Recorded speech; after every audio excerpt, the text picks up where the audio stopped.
Hello GSM বন্ধুরা, সকলেই কেমন আছেন? আশা করি সকলেই অনেক অনেক ভালো আছেন।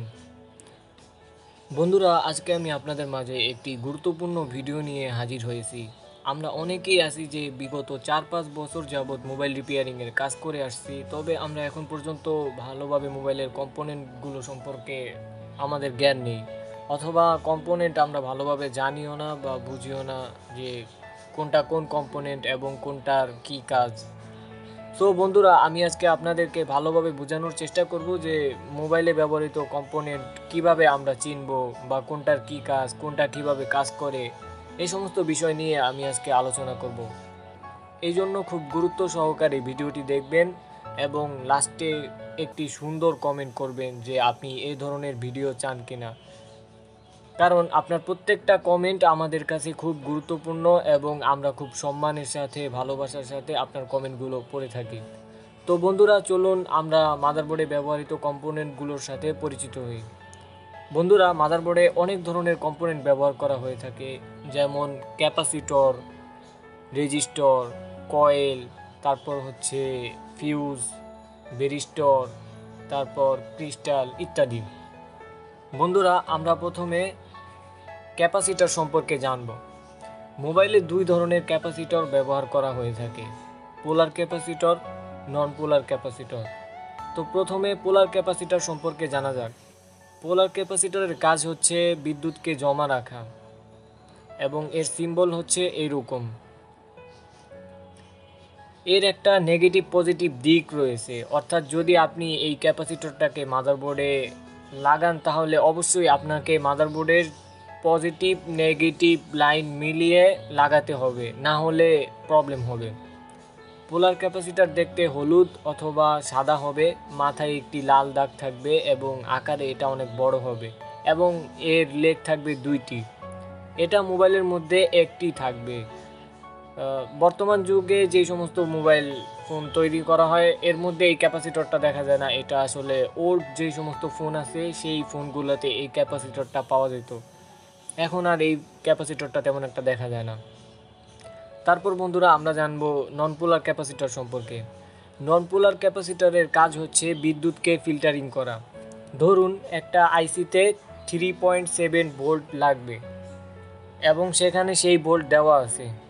এখন কোনো কারণবশত যদি 4 ভোল্ট চলে যায় তাহলে এই অতিরিক্ত ভোল্টটাকে ক্যাপাসিটর খেয়ে ফেলবে, মানে ক্যাপাসিটর এই অতিরিক্ত ভোল্টটাকে নষ্ট করে দিবে এবং আইসিটাকে ঠিকঠাক ভোল্টেজ দিবে।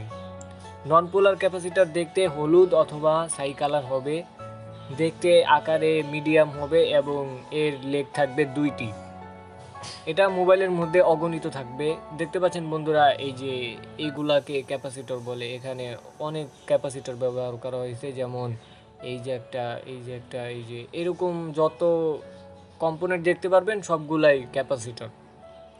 এই ক্যাপাসিটরের কোনো নেগেটিভ পজিটিভ নাই, অর্থাৎ আপনি এটাকে যেভাবে ইচ্ছা সেভাবেই লাগাতে পারবেন, কোনো প্রবলেম নাই। তো বন্ধুরা, এই ছিল ক্যাপাসিটর সম্পর্কে আলোচনা। আশা করি কিছুটা বুঝতে পারছেন। তো বন্ধুরা, আশা করি ক্যাপাসিটর সম্পর্কে কিছুটা বুঝতে পারছেন। তারপর আমরা রেজিস্টর নিয়ে কথা বলবো। মোবাইলে দুই ধরনের রেজিস্টর ব্যবহার করা হয়, নর্মাল রেজিস্টর আর নাম্বারিং রেজিস্টর। রেজিস্টরের কাজ হচ্ছে বিদ্যুতের গতিকে স্লো করা। নর্মাল রেজিস্টর দেখতে অনেক ছোট এবং কালো হয়। আমি আপনাদেরকে স্ক্রিনে দেখাচ্ছি, দেখেন বন্ধুরা, এখানে যে এই রেজিস্টরগুলো ব্যবহার করা হয়েছে, এই যে দেখতে পাচ্ছেন বন্ধুরা, এখানে অনেক ধরনের রেজিস্টর ব্যবহার করা হয়েছে। এই যে ছোট ছোট একেবারে কালো, এই এই এই কম্পোনেন্টগুলোকে বলা হয় রেজিস্টর। আর আর এটাকে বলা হয় নাম্বারিং রেজিস্টর। এটার গায়ে যে মানটা লেখা আছে এটা রেজিস্টরের একটা নাম্বার, আর এই কারণেই এটাকে নাম্বারিং রেজিস্টর বলা হয়। রেজিস্টরের একক হচ্ছে ওহমস, যার ওহমস যত বেশি হবে তার বাধা শক্তি তত বেশি থাকবে, আর যার ওহমস যত কম থাকবে তার বাধা শক্তি কম থাকবে। বন্ধুরা, আপনারা অবশ্যই এই বিষয়গুলোকে নোট করে রাখবেন, কারণ এগুলো কাজের সময় খুবই গুরুত্বপূর্ণ ভূমিকা পালন করে। এবার আমরা ডায়োড সম্পর্কে জানব। ডায়োড অনেক ধরনের হয়ে থাকে, তবে মোবাইল ফোনের মধ্যে যে ডায়োড ব্যবহার করা আমরা সেগুলো সম্পর্কে জানব। মোবাইল ফোনের মধ্যে দুই ধরনের ডায়োড ব্যবহার করা হয়ে থাকে, একটা হচ্ছে রেকটিফিটর ডায়োড আর একটা হচ্ছে জিনার ডায়োড। প্রথমে আমরা ডায়োডের কাজ সম্পর্কে জানব। ডায়োডের কাজ হচ্ছে বিদ্যুৎকে একমুখী করা। আমি যদি আপনাদেরকে একটা উদাহরণ দিই তাহলে দেখতে পাচ্ছেন যে চার্জার থেকে ব্যাটারিতে ভোল্টেজটা যাচ্ছে, তবে ব্যাটারি থেকে ভোল্টেজটা চার্জারের দিকে আসতে পারতেছে না ডায়োড ব্যবহার করার কারণে, অর্থাৎ বিদ্যুৎকে একমুখী করে দেওয়া হয়েছে। ডায়োডের এক প্রান্ত হচ্ছে অ্যানোড আর মানে পজিটিভ, আর আরেক প্রান্ত হচ্ছে ক্যানোড অর্থাৎ নেগেটিভ। আর ডায়োডের সিম্বল হচ্ছে এরকম। তো বন্ধুরা, এই ছিল ডায়োড সম্পর্কে আলোচনা।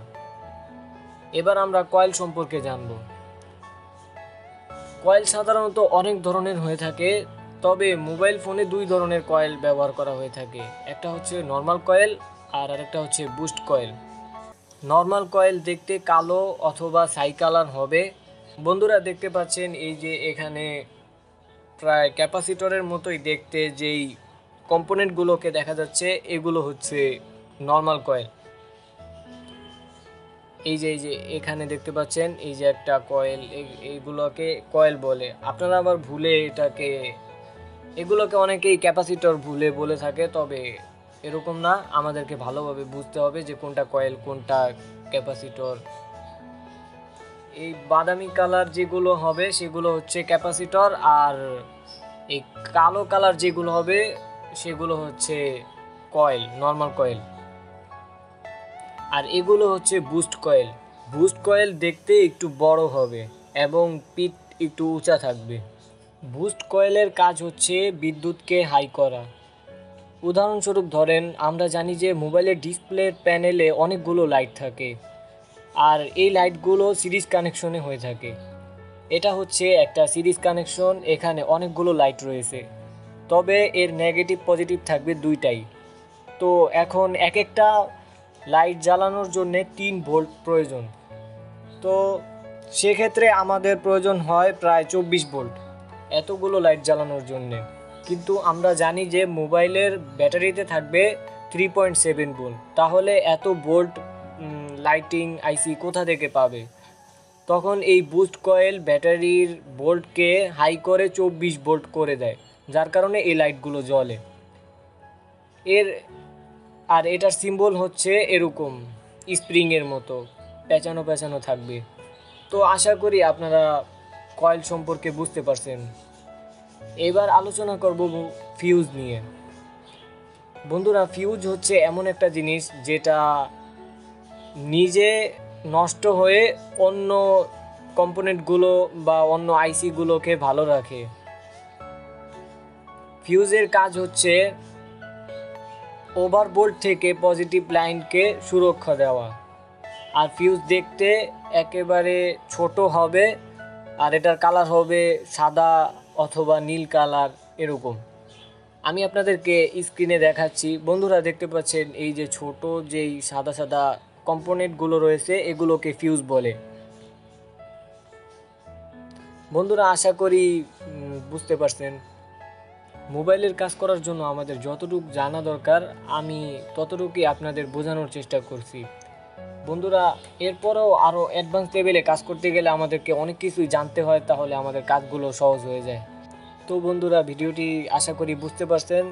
আর যদি ভিডিওটি ভালো লেগে থাকে তাহলে অবশ্যই একটি লাইক করবেন এবং সাবস্ক্রাইব করে চ্যানেলটির পাশে থাকার চেষ্টা করবেন, এবং বেল বাটনটি অন করে দিবেন যাতে নতুন নতুন ভিডিওটি আপনি সহজেই পেতে পারেন। তো বন্ধুরা, ভালো থাকবেন। আল্লাহ হাফেজ।